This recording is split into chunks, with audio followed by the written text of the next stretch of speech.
Shalom, untuk mendengarkan firman Tuhan, marilah kita bersatu di dalam doa. Kasih karunia dan damai sejahtera dari Allah Bapa kita dan dari anaknya Tuhan Yesus Kristus kiranya menyertaimu sekalian. Amin. Ayat harian untuk kita pada hari Kamis, 23 Mei 2024. Tertulis di dalam Surat Yakobus pasal 5 ayat 13. Kalau ada seorang di antara kamu yang menderita, baiklah ia berdoa. Kalau ada seorang yang bergembira, baiklah ia menyanyi. Saudara-saudari yang dikasihi oleh Tuhan Yesus Kristus, menderita, bergembira adalah dua hal yang bisa saja dihadapi oleh setiap orang secara silih berganti.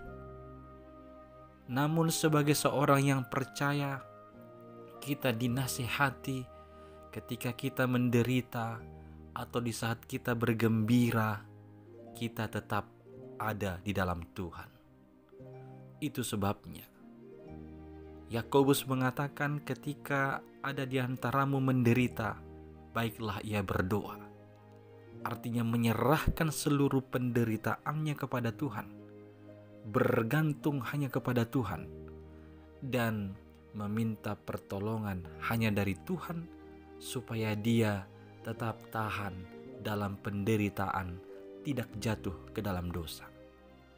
Demikian halnya di saat seseorang bergembira, hendaklah ia menyanyi, artinya memanjatkan syukur kepada Allah bahwa kegembiraannya itu pun berasal dari Allah, adalah karunia Allah yang patut untuk disyukuri lewat nyanyian pujian. Dengan singkat, dalam segala hal yang kita hadapi, hendaknya kita tetap ada di dalam Tuhan. Rasul Paulus berkata, mengucap syukurlah dalam segala hal, tetaplah berdoa. Ini juga adalah ungkapan yang menegaskan bagaimana seharusnya sikap hidup orang percaya dalam menghadapi baik derita maupun keadaan gembira. Saudara-saudari yang dikasihi Kristus, ketika kita berdoa, kita tahu Tuhan adalah Allah yang senantiasa mau mendengar setiap doa-doa kita. Dan disebutkan dalam Yakobus 5, Elia, dia juga manusia biasa, namun berdoa dalam kebenaran kepada Tuhan. Tuhan dapat mengabulkan permintaannya.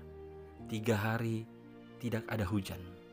Lalu dia berdoa kembali, 3 hari kemudian datang hujan, dan tanah menumbuhkan buahnya. Artinya, orang biasa sekalipun bisa memanjatkan doa kepada Allah secara mandiri, asalkan dia berdoa dalam kebenaran. Karena doa orang benar sangat besar kuasanya. Demikian dengan nyanyian, ada banyak doa yang juga kita nyanyikan, supaya setiap doa itu semakin kita resapi, semakin benar-benar kita hayati. Saudara-saudari yang dikasihi Kristus, apapun yang kamu alami, baik derita maupun gembira atau sukacita, tetaplah di dalam Tuhan. Ketika engkau menderita, berdoalah kepada Tuhan Allah. Ketika engkau bergembira, menyanyilah dengan syukur kepada Tuhan Allah kita. Amin. Kita berdoa. Ya Tuhan Allah, kami tahu segala hal yang terjadi dalam kehidupan kami itu bukan tanpa alasan. Semuanya itu adalah untuk kebaikan kami. Maka bimbing dan tuntunlah kami, serta kuatkan kami, baik dalam derita maupun dalam gembira. Kami berserah kepadamu, bergantung hanya kepadamu, dan kami juga menyadari bahwa semua yang baik kami peroleh hanya daripadamu. Dalam Kristus Yesus, dengarlah doa kami ini. Amin.